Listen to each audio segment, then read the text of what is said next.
Okay, we're back again this afternoon. It's morning for Claudio and it's evening for Nigel. We have Claudio, James, me and Nigel. Hi, everybody. Hi, Karen. Hi, everyone. Hi, good to be back. James, Nigel, Hey. hope all's well. Hey. Oh, good to be back with you guys. Hey. Yes, it's like old times. Yeah, we've come here today because Claudio, obviously leading up to this December date and stuff, Claudio and James had things to say. So, should we start with Claudio? Claudio, are you ready? Sure. Go on, Absolutely. Claudio. All right. Well, I'm going to share my screen as always because pictures are worth 1,000 words. Okay, just make sure that I get that it comes up on both my phone and because as long as it comes up on the computer, can't see it on the computer yet. Oh, there you go. Right, put the picture on then because there's a picture of me. Yep. Does that work? That's it. Right, there you go. I've got you sharing now. Right. So I'd like to start with this slide, as I might have done it in the last one, on what happened on January 12th, 2020, which was the beginning of the Great Conjunction. Everybody's talking about the Jupiter and Saturn conjunction, which is only one of the story plays or the way things are going to play out, because there's much more to it than just that, starting with this. As again, as you can see, that we had, I'm going to make my, excuse me for a second. I'm going to make my cursor bigger.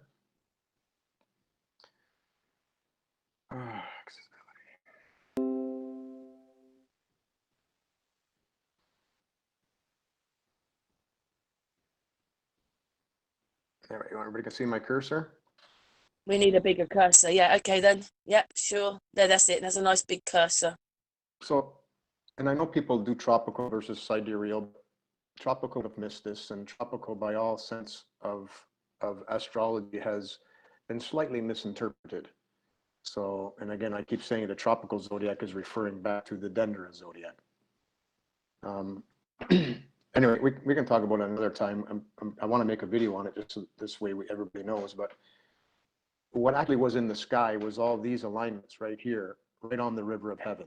Okay, this line lines up, Sagittarius lines up with Great Pyramids, lines up with the Milky Way. We also have a map that shows that the stars line up with the land masses. We 100% know that this is lines up with the Dendera and lines up with the sky and the earth.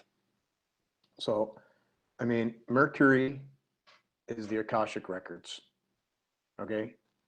Is aligned with Pluto, regeneration, is aligned with Father Time, is aligned with the harvester of souls. Are you ready for picking? Are you ready for, is your crop ready? Because we are the wheat, the ear of corn, right? And with the sun, right? And the sun represents us. We are the sun. We are the yin yang. We are the God. We are gods. I'll get into that later. If once we understand that we are gods and we are to behave like gods, that's what this is all about. We're coming to a point where all of us need to move on to the next level. Everything that we've known in the past materialistically needs to be shed in so many ways, except for necessities. So that's what this whole thing is about as we transfer into the age of Aquarius, which is John the Baptist, which we are getting baptized by the baptismal waters, right? So all these conjunctions happened on 2020. Since then, we also had an Annapurana. I have the videos on that, where the Queen of the Heavens is overseeing. The Queen of the Heavens is represented by Juno, which is also represented by Nut, which is also represented by every Egyptian thing where they show the firmament. Okay, that's Juno represents that. And obviously Isis is the one that represents the one as below. So you have the as above queen and the as below queen. So knowing everything that has transpired and just all the downloads that we've been getting, the premonitions, the downloads, the signs, we know that we're on this path to being Aquarian. We're done being Piscean. and we have to shift and we have to move. So I'm going to move on to what alignments are coming up. Okay, because this is, you have to look at it as a football player, a playbook, because these are all alignments that happen for really good reasons. And these alignments, it behooves everyone. I mean, it makes sense for everyone to say intentions during these alignments, especially if they're right above you, but it doesn't matter. So these alignments mean that you have lifelines, you have communication lines, you can pick up the phone. Everything that we've been taught since birth and everything we've experienced is exactly how the next portion is going to go. And what I mean by that is the things of baptism. Our foremothers and forefathers, they carried that through the churches in every different, or any church, any religion, they hung on to these breadcrumbs to remind us that this baptismal was coming. So this is the true baptism.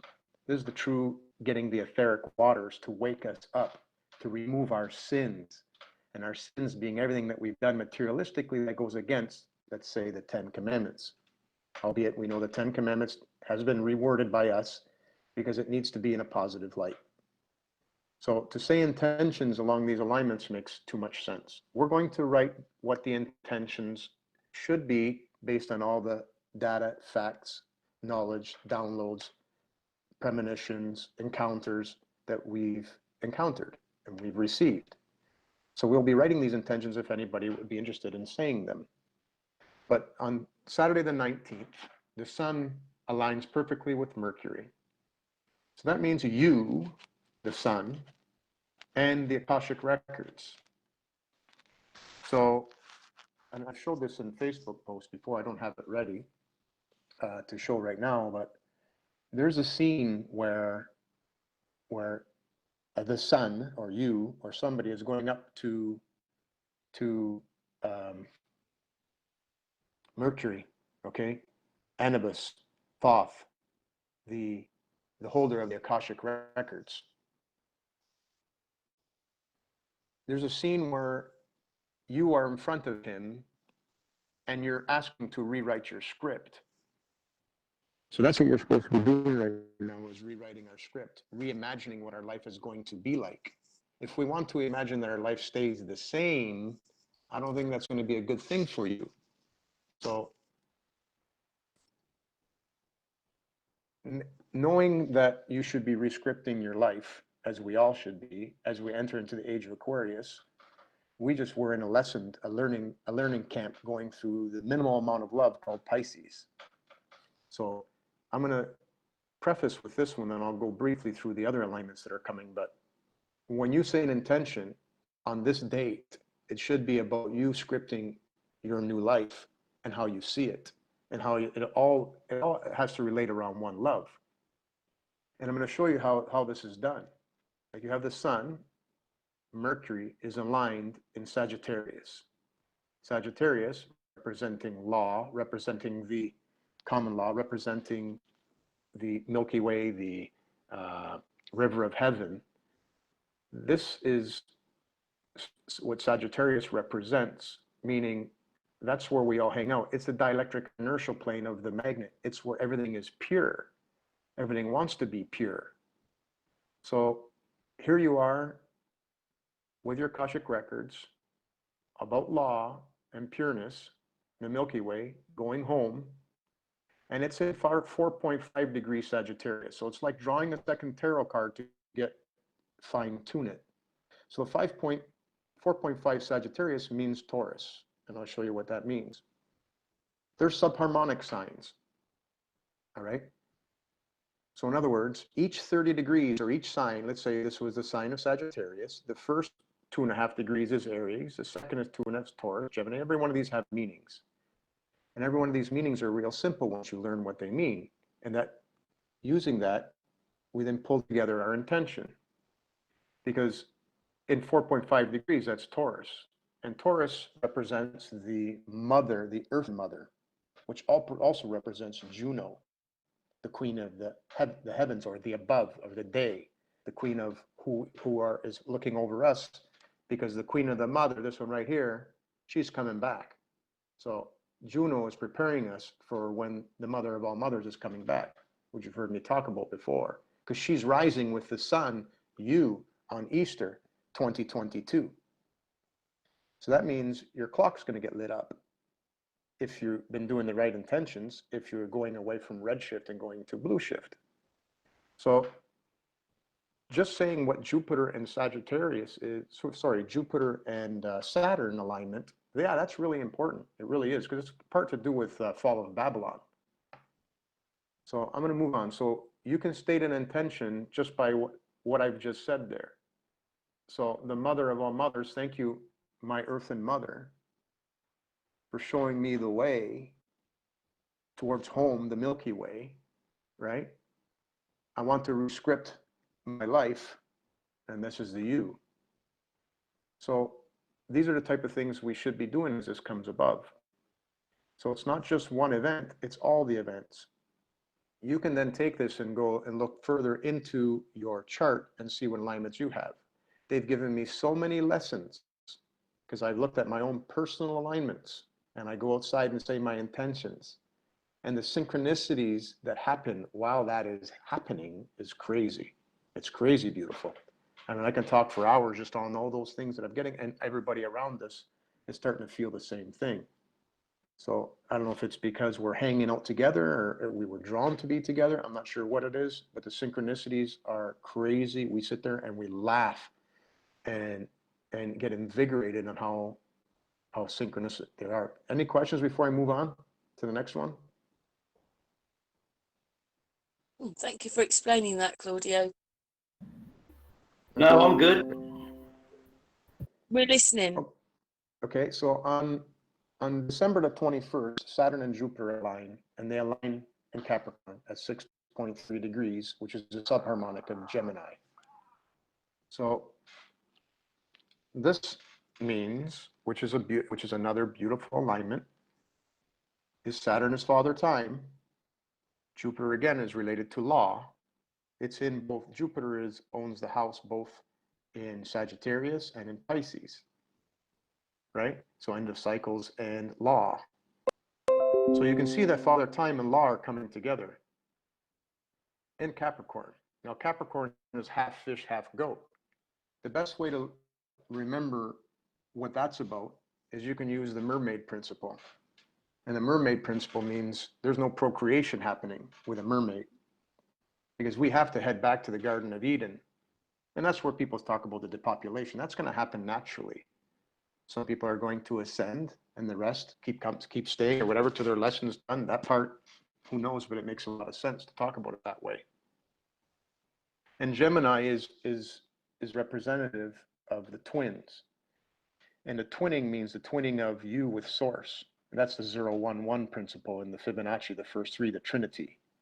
So knowing what I've just said, you can make your own intention with those words. We're going to put the words in every possible combination, and then you can piece them together to make an intention or use your own intentions. But the pure fact that if you're at least trying to say something and paying attention to these alignments, because all these are real spirits, they're real beings that are closer to the ether. That's why they're still visible, right?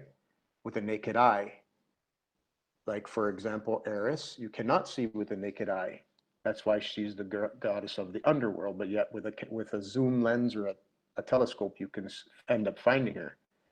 So because she still is findable, obviously she still is very much in our presence. So she is the mother of all mothers and is coming back to save her sons, which is all of us, which is the materialistic side of us, which is our ego, which is our yang. So that alignment happens on December the 21st. So tune in with what's happening here, because here's all we all do our part. We need to share truth and law, which we all are doing, right? Which makes sense. Like, how many people are really going like gangbusters trying to fix this law? These are driving us. We don't wake up every day and just decide to do it on our own. This is part of our journey, our pre-planned Akashic record journey. We're on a labyrinth. You can choose to go right or left, but drop down a hole and come and try again. there's very much guidance for us to pick the right path. Hence why we are all working together, because we want to, and all the spirits are guiding us till we get there. On December the 22nd, here's what nobody's talking about, which is huge. This is Isis, still in retrograde, aligns with Mars again, because Mars already went by in retrograde. Now she's coming forward, and the amount of people that felt those energies is crazy. So when Mars meets with Eris, or Isis, or the mother of all mothers, the queen of underworld, that's a very important date. They're aligning in Pisces, end of cycles, of the subharmonic of Pisces, because it's in the last portion from the 27.5 to the 30 degree, right? So this intention is very, because Mars is the shape of things. Mars is more red. Mars lights up our redshift, which can bring upon us things that we don't feel good, or it can bring you very good powers if you're in tune with your redshift, because you're not using it for materialistic things that are of no use. So you can look at these as cleansing, and you can also look at all these alignments as giving you power and strength if you tune into them. So on the 22nd of December starts the discussion between the mother of all mothers and Mars, who's going to let your ass up as far as materialism goes, right? Being an end of a cycle. Because we are going into Age of Aquarius, as all other things are showing.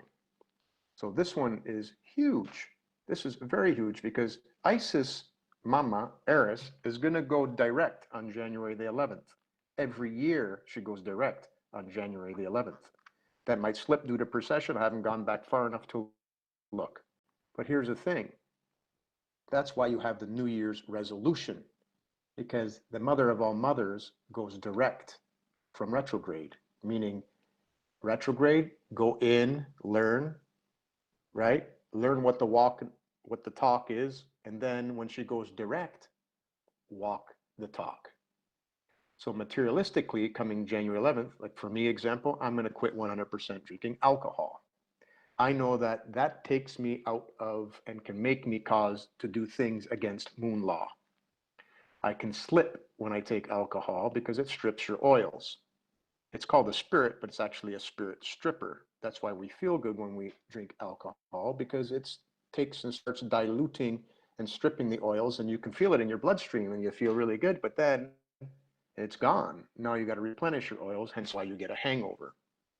But all the things you can do materialistically that are not following moon law can happen when you take alcohol. So I made the promise, when she goes direct on, depending where you're at, January 10th or January the 11th, where you're at in the world, I've made a promise that I am no longer going to drink alcohol. And that's forever, unless it's a tincture or something that I need for healing. So this is very important. This alignment is huge. And they're not done. They're not over. This is just, you can see the communication path that we can jump onto so we can learn more. Any questions? If I don't hear anything, I'll just keep moving, right? So please jump in if you want to ask a Yeah, question. I think to do is, because you're giving out quite a lot of information, is if people don't quite get what you mean, is to listen to it again. Listen to what you're saying again. Right. Carry on. So also on that was December the 22nd. So also on December 22nd, Uranus, winds of change, aligns with Black Moon. Black Moon is Isis's node. Just like the moon has two nodes, very, very, very powerful, so too is the Black Moon. That's Mama's node. So this is very deep spiritual meanings. Uranus is wind of change, Black Moon, aligned in Aries, okay? At 12.8 degrees, which is a subharmonic of Virgo, which is her domain. So she's making change in everybody's head, and you got to get ready for it. When you don't understand what's happening to you, it's because it's a cleanse. And the cleanses also aren't just, if you don't understand the cleanse, it could be from past lives. So all you got to do is just, like I said, whenever things come over you, whatever they are, whether they're images, feelings, or whatever, wish them away. Know that they're going to go away on their own, and just send love and give gratitude for the experience, because these are all experiences that we were supposed to have, knowing that everything will get better. So that's what's happening on the 22nd. And also on the 22nd, we have, I'm going to zoom in a little bit more here, Pluto aligning with Lilith. So Pluto is regeneration, aligning with Lilith. Lilith is the one that makes you feel like you're turned to stone. Lilith is the Medusa. You know, when you look into her eyes, she turns you to stone. That's who Lilith is. So Pluto's regeneration. Lilith is the one who can give you huge powers, huge downloads spiritually, metaphysically. But you can feel, and I just did somebody's chart where they got the complete body ache. They got, of course, they got tested positive with COVID. It's completely in her chart. There's no such thing as a virus. They're all cleanses. The pharmaceutical industries make money off of this. That's why they patent things ahead of time, because they use astrologers. And I know I repeat this on the other ones, but for any new listeners, JP Morgan, billionaire in the 1920s. How could it be a billionaire in the 1920s? But his famous quote was, millionaires don't use astrology, billionaires do. So all they're doing is they're betting on cleanses, okay? Because they're going to come and go. Well, no matter where you're at in the world, it doesn't matter. You will get that cleanse, because that's part of your Akashic records. You can't change that. It's impossible. So that's on the River of Heaven again, in 29.7 Sagittarius, which is an end of a cycle. So all those words that I just said can be put into an intention.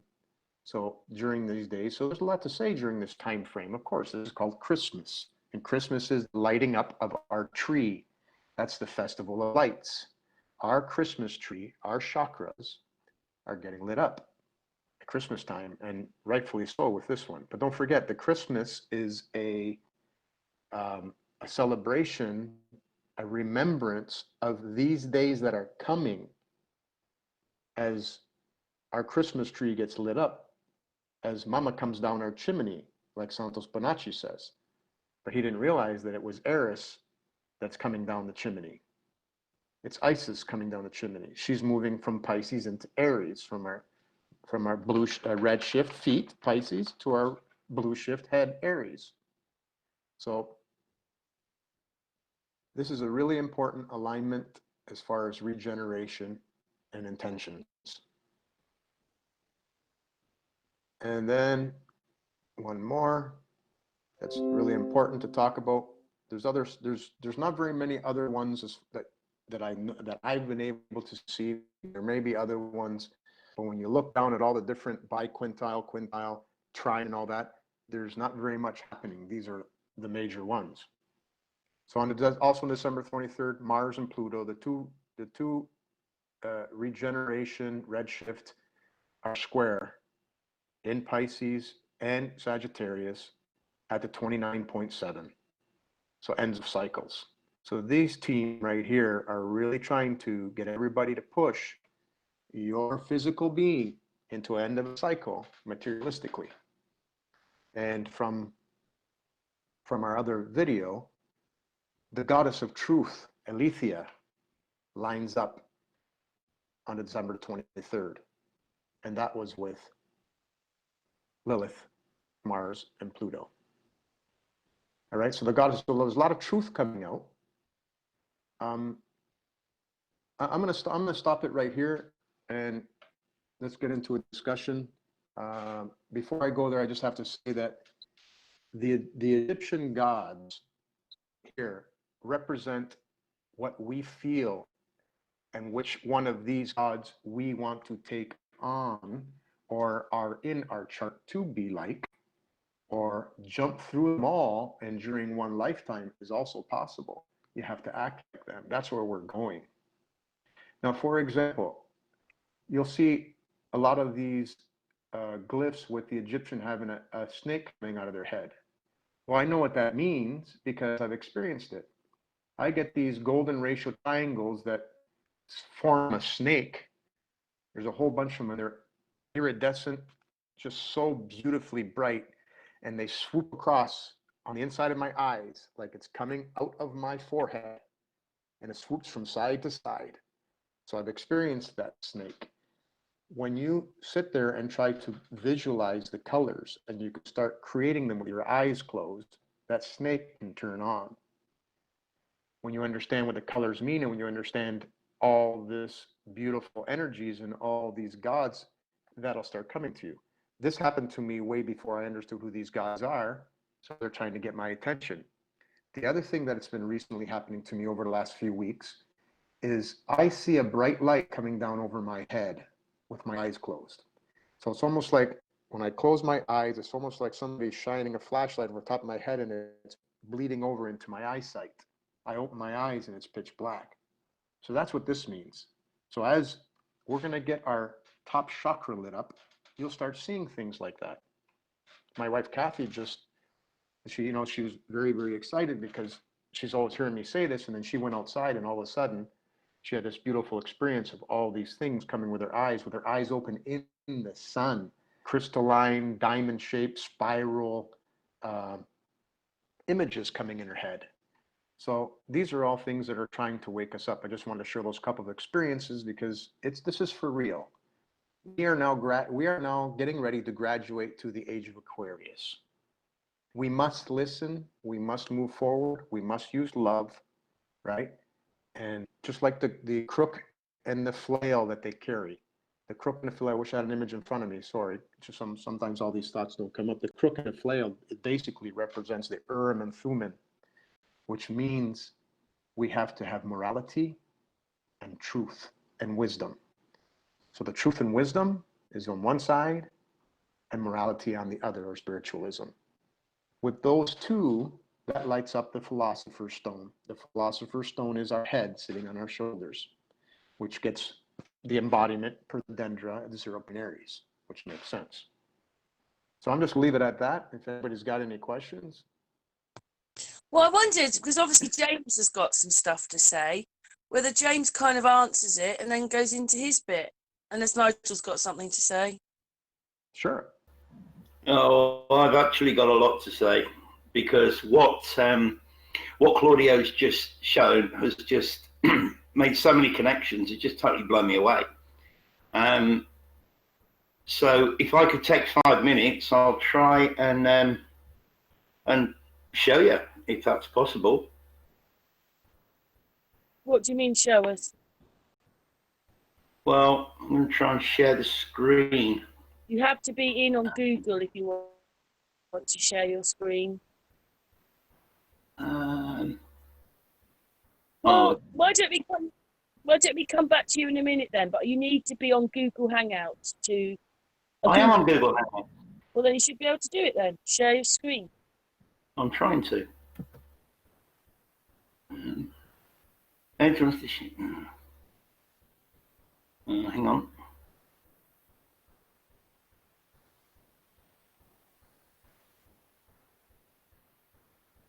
Why don't we come back to you then?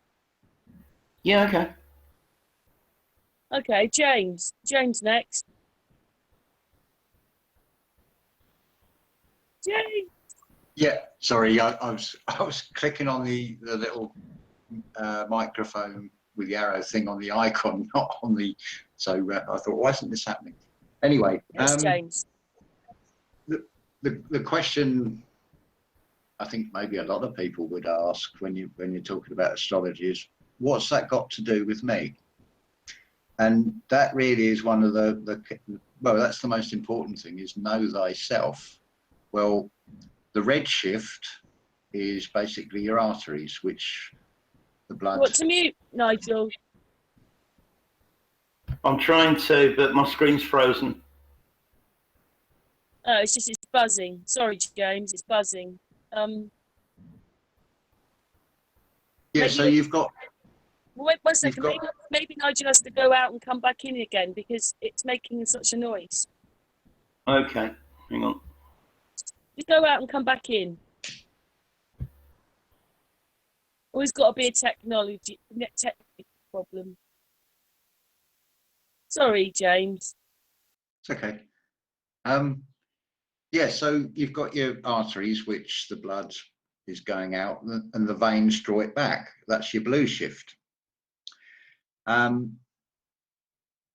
there's a magnetic frequency that comes off these so-called planets that does affect us. When you look at that saying, when you think, oh, I feel really down today, what I'm suggesting is you've got in your blood 100 transition metals. There's minute traces of gold, silver, you name it, and the blood is distributing these things, keeping everything in balance. So can I just say one thing? Can we just 1 second? I'm going to stop for a second because that noise is just right. What's he done? He's done something. Oh, he's muted now. So carry on, James. Yeah. So what I'm suggesting is the magnetic frequencies that come off of these things does have a direct effect on us. The as above, so below. In this context, we are the below part. It's very interesting as well what Claudio has shown, because to put it in the context of, say, Neville Goddard, the characters in the Bible are states. They're permanent states that we go through, and that's I can see also with the depictions of, and it's interesting, it's 7, as we've got 7 chakras. What I wanted to talk about was the analema, but I think this is more relevant and more pressing. I sat here yesterday, probably about 1 o'clock, and next thing it was like this tsunami of energy, and I'd got this feeling, all the sensation. I thought, I feel like I'm going to have. That's just like what Claudio was talking about. Yeah, I had this sensation. It's like having that butterfly or tremor feeling in the body.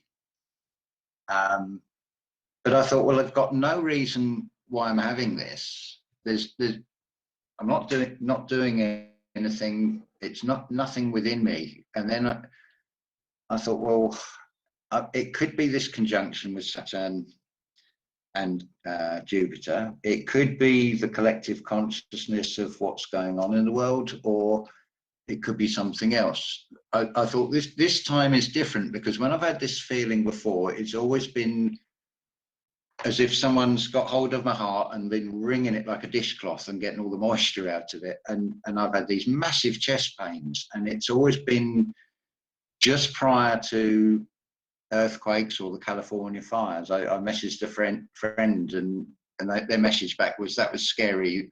An hour after you sent me the message, the fires were in a mile of their house. James, you pick it all up from the Ethernet, don't you? Well, yeah, I think it's picking up on a thought current, because air is spiritual. It is the communication. The trees, the branches are swaying. They're sort of antenna, basically, of Earth. There's a communication. There's an internal, but there's also an external that is being shown in the sky, and it does very much affect us. So yesterday I had all these.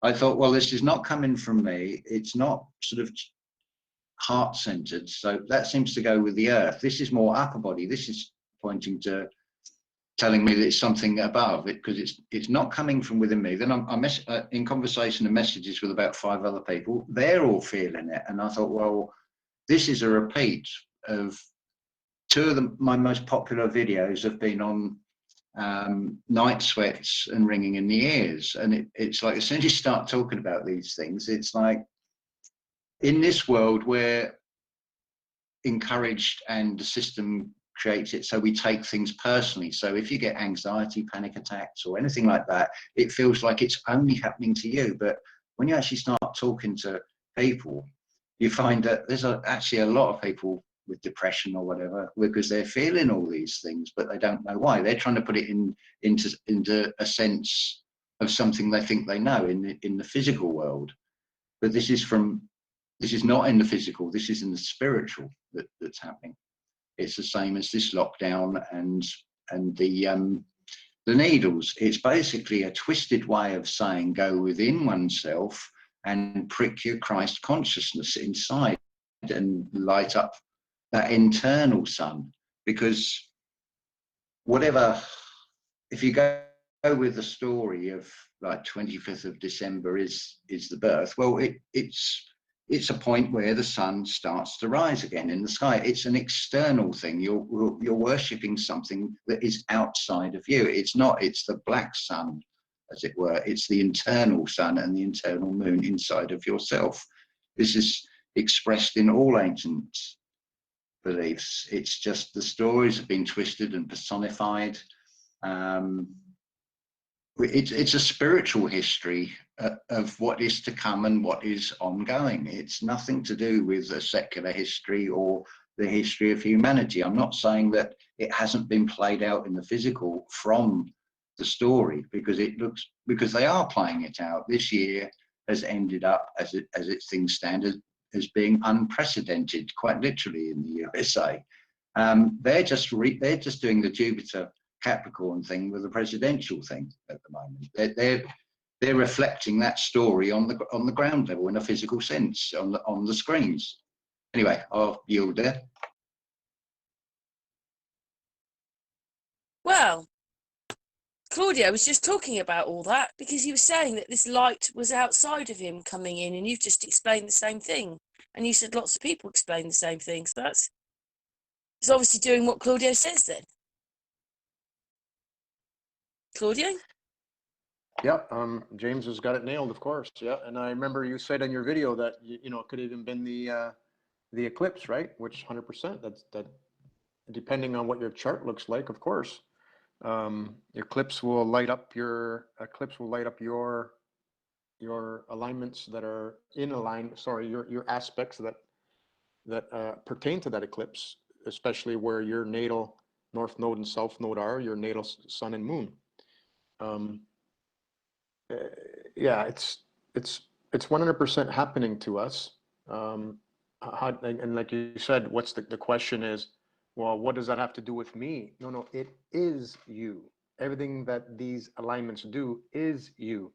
You are light. It's vibrating you onto your path. It's vibrating you with decisions. It makes you go in and out. I'm going to share a real quick one, just a real simple synchronicity that happened yesterday. I go outside. What's happening to us? We're staying with a couple in Riviera Beach. They blessed us with staying with them instead of going to spending money on an apartment. Money's tight right now. So we're staying with them, and the synchronicities that have been happening between us are like too many to talk about. So just give you a simple one. I go outside because of another synchronicity and premonition and download, but I won't talk about that one. As soon as I walk back in, Teresa here has her headphones on and she's singing "Open the Door and Let Him In" as I'm walking in, and here comes Richard walking through the door as I say that. See, that's how they happen. Did you see that? I had no idea he was coming up, and I repeated what Teresa sang last night. He had no idea I was coming in because her headphones were loud. And when she said, "Open the door and let him in," I came walking in, and I just laughed. And as I'm telling you that, Richard just walked in, and the amount of synchronicities I get from Richard is crazy. And we get to each other. So it is all about us. Thank you, Claudio. Thanks for that. James, do you want to answer that? And then we'll go over to Nigel. Yeah, one of the indications with this moving into this age of Aquarius, it's coming out of groupthink into individual sovereignty. And another aspect of it is karma is far more instant. So it is very much a case of be careful what you think, be careful what you wish for. Because a perfect example of I didn't want to feel the chest pains with this panic attack feeling. Well, I didn't get it this time. It was all, yeah, I could feel it all over. So even that, in a way, is showing me it's just I mean, basically all of us are doing, we're telling the same thing, but in different ways of expressing, and hopefully one way or another, other people will hear. Can I add something? Yeah. Always, every time I butt in on James, there's got to be a bit of reverb. James, when you're an empath, you always feel these things. That's why people who aren't empaths don't understand.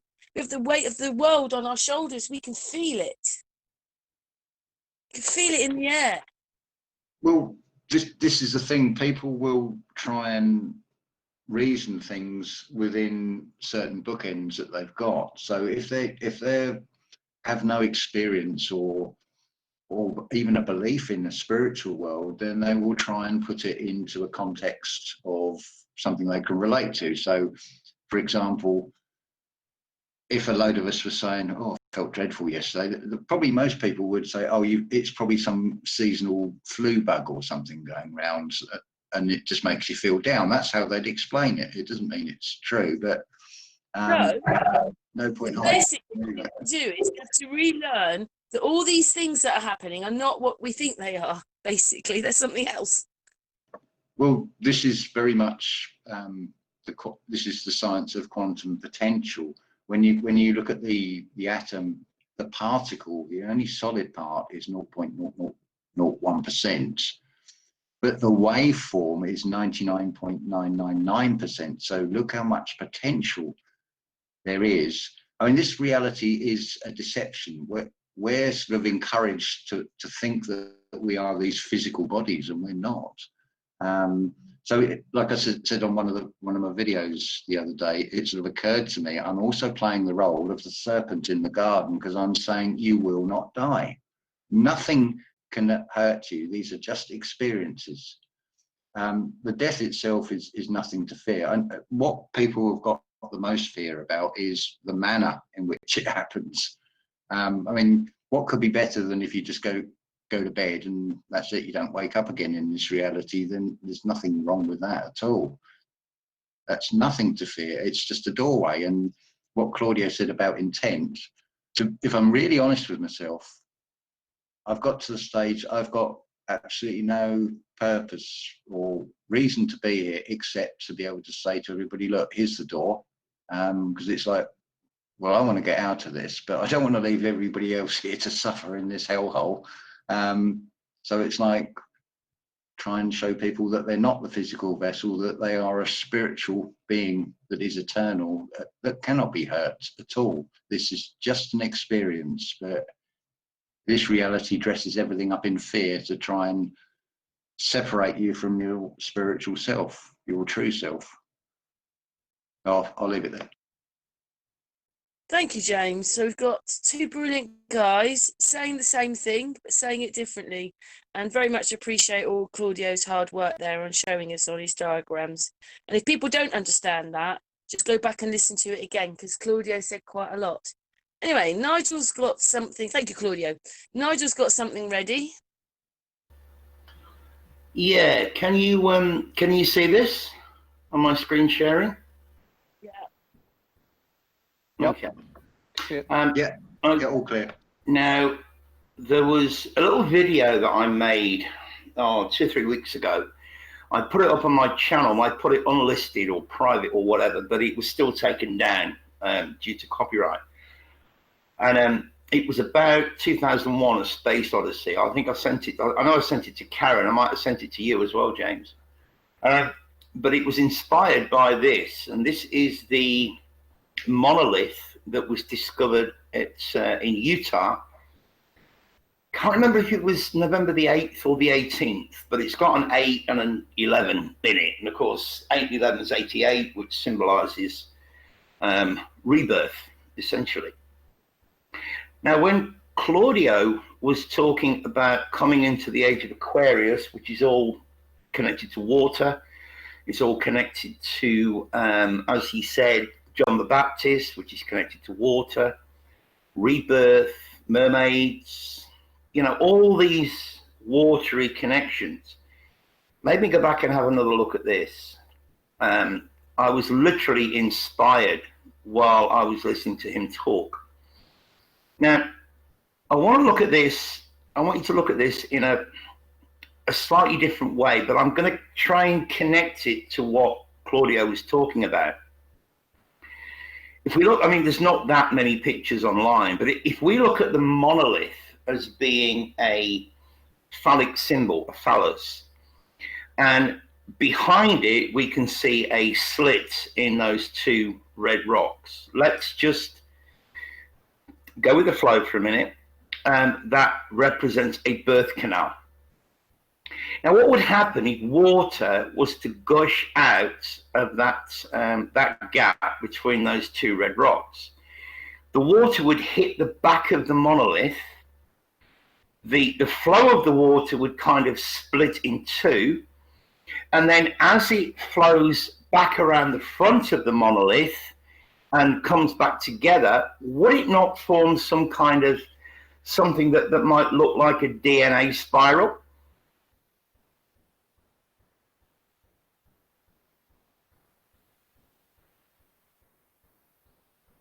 Guys? Yeah.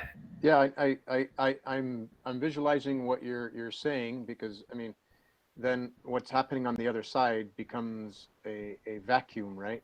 Yeah. Yeah. So and then it will try to reestablish and reconnect. Yeah. So Yeah. How that gets, yeah. Yeah, the flow of the water is going to try and put itself back together, but as it's split when it hits the back of the monolith, as I say, let's just look at this from a different perspective. We don't need to be, we're all adults here. Let's look at the monolith as being the phallus, which we know the monuments in Washington, London, and the Vatican are supposed to represent. But when we look at where it's actually positioned, right behind red rocks, could that be representing the menstrual cycle? You've allegedly got the moon directly above it, and the moon is again associated with every female's menstrual cycle. So if we look at that as being some kind of birth canal, and of course we're all born in water, and if water was to come gushing out of that space, that gap in between the rocks, it's going to hit the back of the monolith, it's going to split, and then it's going to try and form back into its original state once it flows in front of the monolith. It's going to create some kind of wash, some kind of spiral, some kind of whatever, some kind of spin, and could that be connected to the what we know as the DNA spiral or the caduceus? You've got the medical symbol, the medical symbol of Hermes, where you've got the staff with the wings at the top, and you've got the two serpents that wind around the staff. Yeah, I just couldn't help thinking, Claudio, when you were talking, I couldn't help thinking of the connection between this, which is the thing that inspired me to do the little video on 2001: A Space Odyssey and the monolith that's depicted in that. But I didn't make the water connection until you were talking about what you were talking about the age of Aquarius and John the Baptist and mermaids and rebirthing and everything to do with water. I think there's got to be something there. Has to be. James? Yeah, it's very, very interesting picture. You've got clearly the Apollo, Statue of Liberty, and I can't think which film company used to use that as an opening. A figure we're holding up a light above its head. 20th Century Fox, I think. Nigel, yeah. Nigel, that's it. You're back now. You're just a little screen showing the hangout. Doesn't matter. It's just that. Yeah. Anyway, carry on. Yeah. What struck me as well, that the pillar and the statue that's with the sunlight or whatever above, that looks to be metallic, and suggests to me that in the background you've got nature. This thing is, and seems to follow, well, this whole system is following a route, it's running a program of anti-nature. So it's trying to do everything, so it's trying to reinvent itself. And I think this nicely ties in that it all comes from one creator, and it's like a lot of parents do with children. It's like, okay, off you go, learn the hard way by making a mistake, if that's the way you want to do it. Obviously, you're not going to come to any real major harm, but you'll let that child learn from the experience of doing it the wrong way. And this, I think, is basically, we're coming to a closure of this Piscean age with that. Yeah, it's very sort of interesting symbol. It's almost like, well, basically, to put it bluntly, that they have inverted everything. It's that saying about get a grip, man. It's not. It's get a grip, woman. It's the vagina is basically an inverted penis. It's an internal one. It's the same shape, to take the shape of the penis. But this reality has flipped things over. Yeah, I agree. And that's why, you know, sometimes doing these hangouts with you guys is just so mind-blowing, because one thing that I didn't pick up on in that picture that you have just explained perfectly is you've got the monolith, which is metal, which is, let's call it artificial, when compared to the natural rock that's sitting behind it. So you've got, again, you've got the mixture of the two quote unquote worlds, if you like. You've got the artificial, which is the metal monolith, and then you've got the natural, which is the stone behind it, representing the male and the female organs, in my opinion. And Anyway, another thing. so we see what Claudio's got to say. What's Claudio got to say? No, you guys are bang on. Just keep going, man. You're right on. Cool. Well, there was one thing that I'd like to say with respect to Claudio's last slide, where he was showing Egyptian deities. And the word deity has always fascinated me, or deities, plural, has always fascinated me, because in Chinese, the word dei, spelled D-E-I, means must, need, have to. And then, of course, the other part of the word is ties, T-I-E-S. So when you combine the Chinese with the English, must have ties, need to have ties. And the whole world deities means, you know, God, gods, whatever, spiritual. So must we have ties to quote unquote God, quote unquote the spiritual? It's right there in the word, right there in the word. Okay, thanks for that, Nigel. So, 3 different points of view there, 3 different things talked about. Do we want to have a group talk now? Yeah, sure. Happy to go with the flow. Yeah, that'd be sure. brilliant. I'd like to add if I can. Go for it. Okay, I'm going to share my screen again. It's going to build off of what Nigel just said.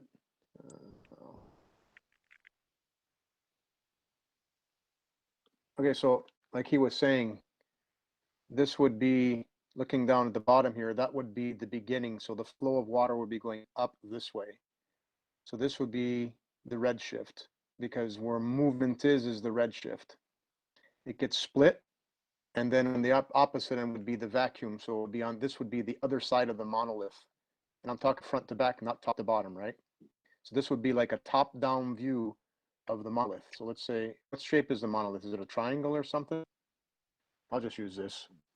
So basically, You made me think, Claudio. You know those hussars, they're soldiers. I put a video out about the winged soldiers, and that's why they have to have those things and a rod down their back. It's the same sort of thing. That's what they thought they'd be getting, was a spiritual. right. Well, so if you picture there's sort a of. I know right, war. How come wars can't be spiritual? But anyway. or if you picture this kind of this is just an analogy, don't take it too deep, but if you picture this as the top down view, right, looking down, this is where the monolith gets split up, the waters separate, and then back and behind here would be the vacuum, which the vacuum would be the ether, which would be the purple, represented by the purple, right? Obviously it would be the black, but purple is what we know. So that to me is you're 100% right. It totally fits, right? Anytime you have flow, if we're moving, that's why we're gods. We are creators. We can create just by making a monolith. We are creating. So anytime we move, we are disturbing the ether, and it's in a red shift, blue shift. It's in a Doppler. It's in a Doppler type scenario. So I want to. Can I just interject here, just for a second? Yep. You know, it's interesting you're talking about the flow. Now, the word Christ, which is not a name, it's a title. It comes from the Greek Christos, which means the flow, or to flow, to anoint, as in to anoint with oil. Yep. But essentially, the root meaning is the flow. So again, you know, it fits. Please continue. Yep. And then we'll take the flow, because you obviously you have right and a left, right? There is the one snake, which is the yin, which is the spiritual snake, and then there's the yang. This picture here should have one white snake and one black snake. It would just serve better. So we know we have a right and left brain, right? And in let me see, where is it? Let me just pull this up here. This is a beautiful write up about the Ermin and Thuman. So, which is represented by, like I said, the morality and then truth and wisdom. In chapter 28 of Exodus, God tells Moses how to make the breastplate with cunning work. So that would be our embodiment, right? Along with other holy garments for Moses' brother Aaron was to wear as a priest. And how 2 onyx stones should be engraved with the names of the children of Israel, 6 of the tribes on one side, 6 on the other. So remember that, right? 2 stones, 6 of the tribes of Israel on one, 6 of the other. The tribes of Israel we know is the zodiac, 6 and 6, right? So when we look at this, you can see that this is by Ptolemy. Ptolemy is Claudius Ptolemy, the ancient Greek astronomer, right? And he ties back to Ptolemy in Egypt. So this is the moon side. That's 1 stone. That's half of the zodiac, half of your brain. This is the solar one. This is the other half. This is your other stone.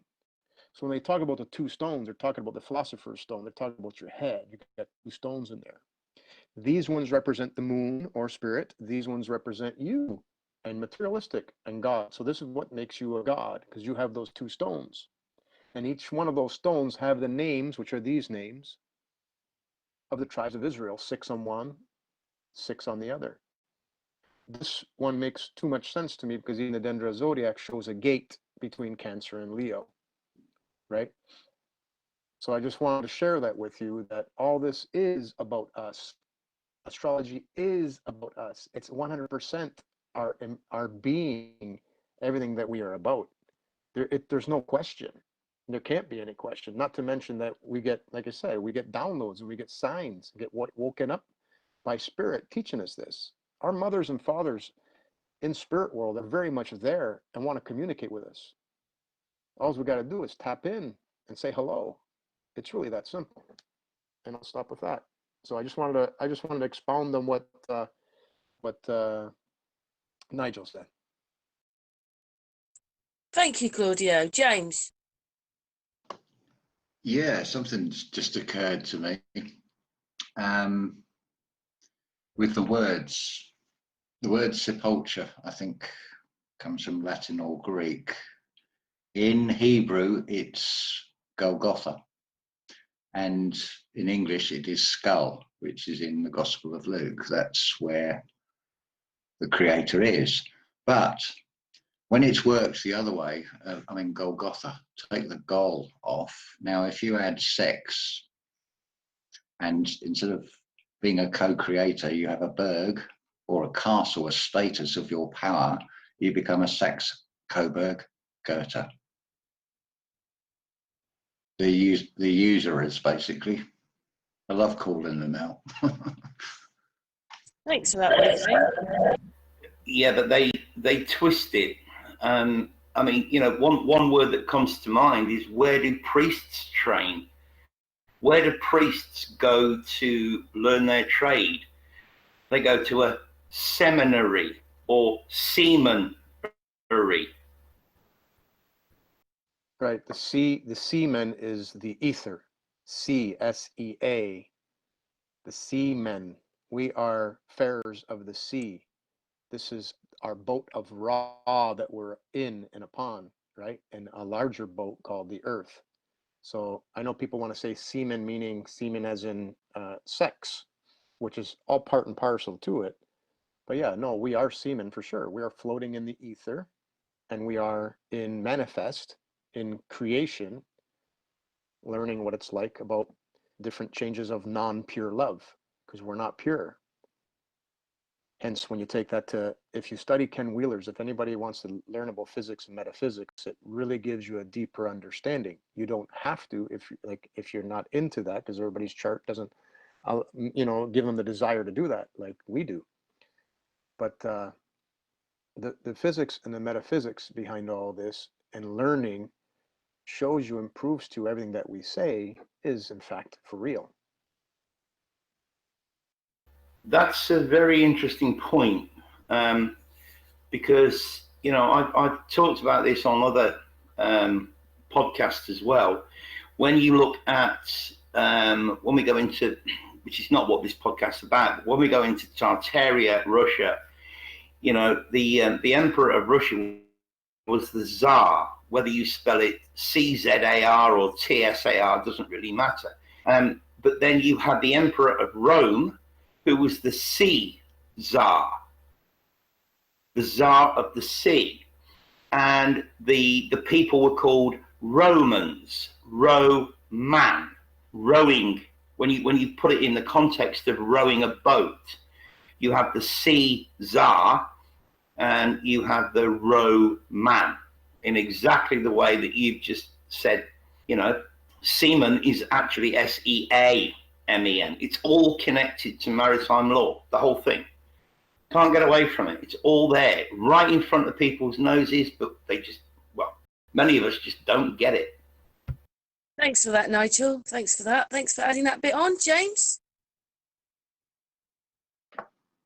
Yeah, I think it comes back to references to what are described as these mystery sea people that came in. And I think this goes with the Anastasia books, the Ringing Cedar series from Russia. And she talks about this priesthood of 8, which 8 comes up in so much architecture with octagons, and that kept this knowledge to themselves. Now, what water contains memory and contains spirit. I think what they've done, they've brought in some sort of energy through water. Remember, all these words are all from them. So yeah, we're born out of water, but not in the water of earth. But then they try and keep us in their sea of lies, under their admiralty law, that we're supposed to be sure of ourselves. So sure as in on the shore, on solid ground, on a firm foundation. It comes back to that word firmament, being of sound mind again. But they play everything out from the spiritual and the physical in this realm.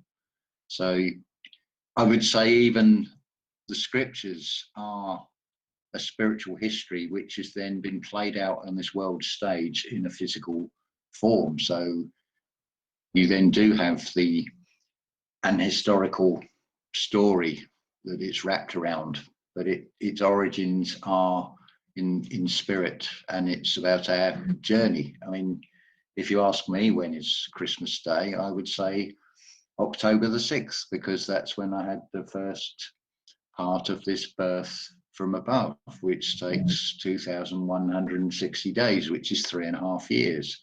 So there's also the 3.5 days on the crucifix. That is our body. Whether you're in a male or a female form, you are the bride of the Creator. You are the cosmic egg for the spiritual birth from above. We've already had the birth in water. As co-creators, we all go through this. It tells you that you are princes, but you will die as men. You will go through the experience just as this Christ figure goes through, where it forgets that it is a creator and has the experience of going through a physical death as a man. That's what it's saying. But our bodies are our cross. While we think we are these vessels, that is what is nailing us here. Thank you, James. Thanks for that. Before Nigel comes in, Claudio, you got anything to say? Yeah, he's 100% right. James is right. But I always like to help explain the they. The they is basically people misunderstanding the original scripture and intention that the Egyptians left. When they talked about the different kings and queens, they're talking about us and our different walks that we have on our journey here. When you deny the ether and you get to, especially during the Piscean age, the last 2,000 years, roughly, what happens is we lose our way because we lose touch with spirit. That's denying the ether. And you become atomistic, bumping particles, like Ken Wheeler says. We're redshifted. What they misinterpret is that the Egyptians weren't kings. They're showing you what your kingship, queenship is during your multiple rebirths on this earth. What we're coming to find is when you go look at a sarcophagus or whatever, what they're showing was that's their tombstone. They're showing what their past lives were and what their future lives will be when they return. Somebody holds them by the hand, a young one, and brings them back to grandma, grandpa, whatever, because we are them in reincarnate, you will see what your life lesson and plan is going to be. So that's going to be the future. Like my wife conveniently said, yeah, all they put on the gravestones now is the beginning and the end date, and everything that the Egyptians have tried to taught us is represented now by the dash on the tombstone.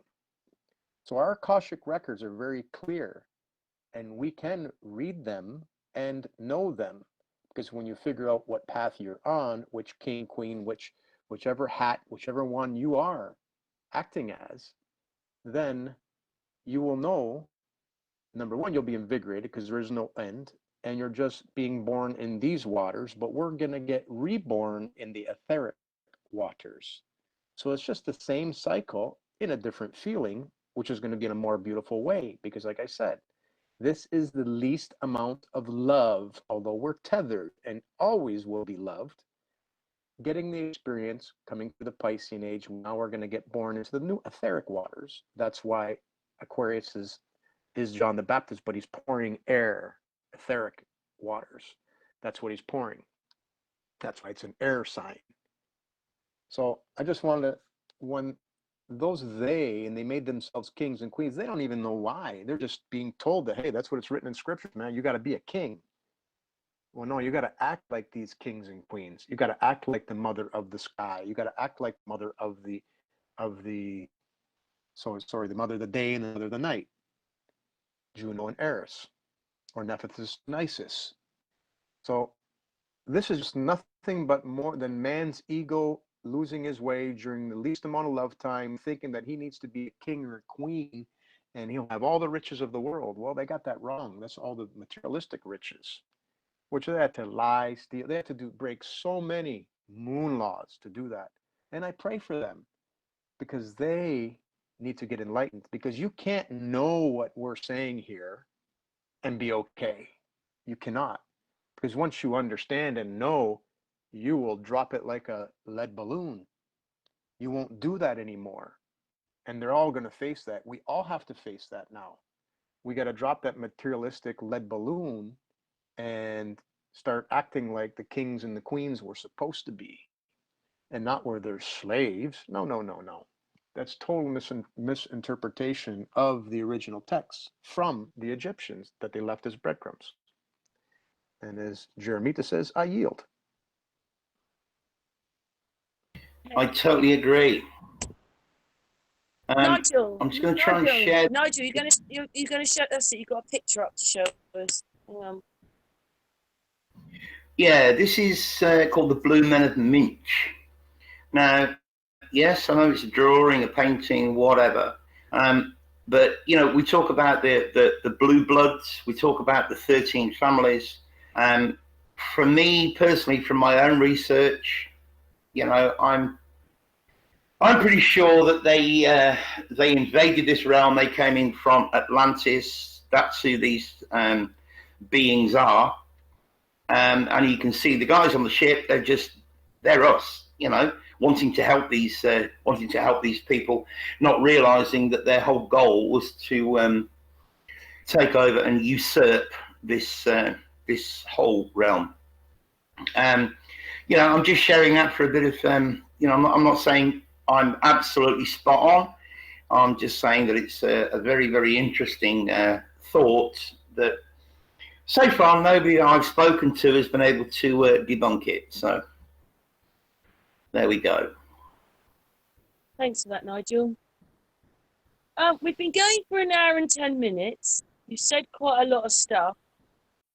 Do you think you want just a few minutes each to sort of round up today? Because obviously the conversation always goes on and there's always more information. Should we start with... Who should we start with? We start with Claudio. Okay. Yeah. I'm just going to comment on that picture.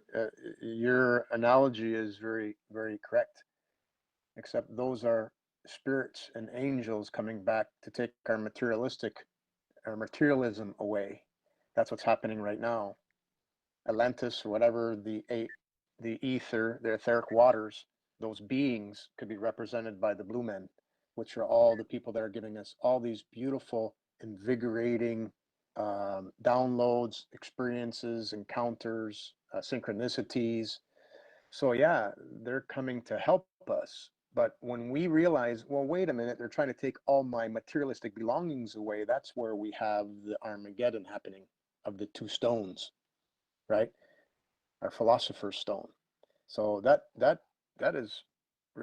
you nailed it 100%. We just got to add to that, though, that they're the good guys. We think they're not the good guys because they're coming to take our materialism away. And that's the part of this journey that we have to let go of and understand that we're going to a beautiful place. But we want to all get along, get together, and get there as quickly as possible. And it happens bar none. You have no choice, or else you just come back and you're born into somebody who is more illuminated, and you're going to have a beautiful life. So either way, it's going to be beautiful. So that's what you're supposed to hang on to and give you the invigorating strength to proceed and move forward. So clean up your images, clean up your words, speak positive, speak truth, 100% truth with love, and use all the morals you possibly have. And the last thing that I want to say is we are not supposed to be karma deliverers. We're not supposed to do anything to anyone that causes them to feel their karma. You got to leave that to spirit. Because the act of the Hatfields and the McCoys, if someone gives karmic action to somebody, you inadvertently just gave yourself more karma, more karmic attachments. So know that this is just a lesson. Know this is just a play but you had some leeway, you had some left and right movement. That's the labyrinth portion. Just know that this is something that you need to know, that karmic attachments is for someone else. And thank you very much for this great talk, and love you guys. Oh, Claudio, thank you so much for that. Thank you so much for showing us through the pictures and the slides and everything, because you do this in your own free time, don't you? We all do, I suppose, our research in our own time, but thank you so much for that. Nigel, do you want to go next? Yeah, I can do. Yeah, thank you, Claudio. You are spot on. The rulers of this realm, who are affectionately called the elite, everything's materialistic, right? It's all about wealth and money, and yet you know, when Karen and I did that podcast a few weeks ago on the great mortgage fraud, and if people listening to this haven't listened to it, please go and listen to it. It's called the Great Mortgage Fraud. And you know, people need to realize that this whole realm is based on materialism. That's why we're under maritime law. That's why we all have, you know, our names in capitals on our birth certificate, driving license, passport, gravestone, because that's not who we are. That's what we are. And we are all created by our birth certificate. We're all created as a corporation, a dead entity, a corporation, for want of a better word, which ties us to materialism. You know, I need a bigger house. I need a nicer car. You don't need a nicer car. You want a nicer car. There's a huge difference between what we as human beings need compared to what we actually want. And once people begin to understand that, that needs and wants are not the same, then perhaps people can start or begin to put down some of their materialistic attitudes, for want of a better word.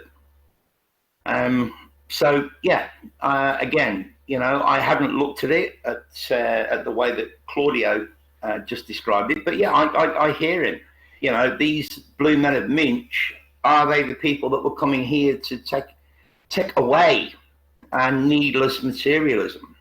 So again, you know, I'll just finish by saying this is why, you know, I can't get enough of doing this kind of hangout with James and Claudio and Karen, because we're all coming at this from different perspectives with different ideas, but all pretty much with the same knowledge. So all we're doing is we're pooling our ideas and pooling our knowledge and coming up with new answers. That's why it's so powerful. So I will rest. Thank you, Claudio. James. Thanks, Nigel. Forgot about me. Anyway, James? Yeah. Karen, you can come in anytime. Okay. Anyway, James. I totally agree with Nigel and Claudio. Basically, we're saying the same thing. It's just in slightly different ways. Be the observer is the thing. It's coming to that realization that we are just personified aspects of the creator. So everybody else outside of you is still you. So would you want to self-harm, basically?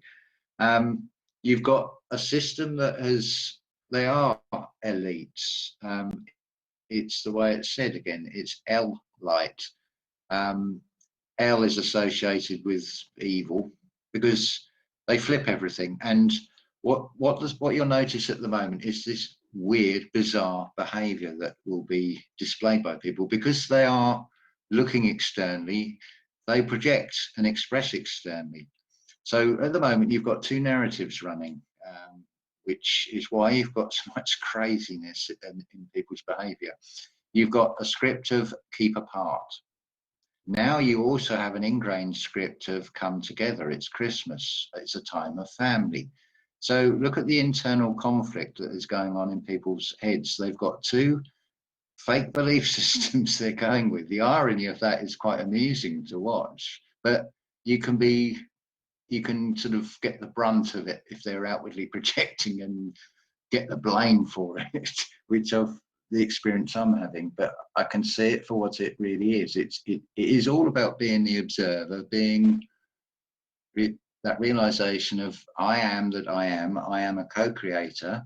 What do I want to create here? Well, peace and harmony. And I will be greater than myself. I will remain true to myself. So I'm not putting a stupid thing on my face. I want to be able to breathe oxygen. And I will show by action. And I won't get any conflict from them, but if I could just recommend, I put it's called a 12 dimension protection meditation. It only takes 5 minutes. It's with a computer generated voice, but it's so easy to sort of get the hang of. You picture a silver star of David, a Merkaba, in the center of your head. You feel and visualize sending it down all the way down through your body, down into the earth, back up again, about 3 feet above your head. And I've actually, it's like an energetic shower curtain of protection, and it seems to work. So I do that twice a day. You just do it sitting in a chair, and it's all about internal feeling, don't forget, because what you feel inside will create serotonin increases or adrenaline increases, and you're chemically having your body altered. So it's whether you allow an outside script to alter it or what you feel inside from mastering your own thoughts. So I'll end with that bit, but you're not going to come to any harm with you. Your eternal being, your spirit. Thank you for that, James. Do you know, when I was younger, I had this book when basically it was affirmations to yourself, like filling yourself up with light. But you've got to imagine that you can see it filling up every toe, going up the calves, going to your knees, going up your legs, and feeling it going into your body. Go feel it going into the fingers. You visualize it. Same sort of thing. But I've really enjoyed today. Thank you so much for all your insight. That's Claudio, mwah, James, mwah, Nigel, mwah, and the chat room. Mwah. Thank you very much for listening to all of everybody talking. I've really enjoyed it. And good evening, good morning, good afternoon to everyone. Okay, do you want to say goodbye, boys? Thanks, everyone. Thanks for listening. One final thought: have no stake in the outcome. James? Yeah, I agree with that. Just be the observer. What will be, but you won't come to any harm. And thank you, everyone, for who's listening to this. Thank you, Karen.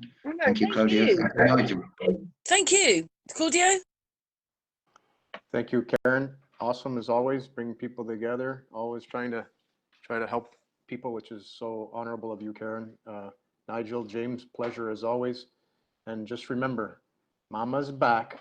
Hold on, because she's coming. All right, she's here, and it's only going to get better. It's only going to get better. That's right. Well, the ride of our lifetime, hey, Claudio. Absolutely. Love you all. Thanks very much, everybody.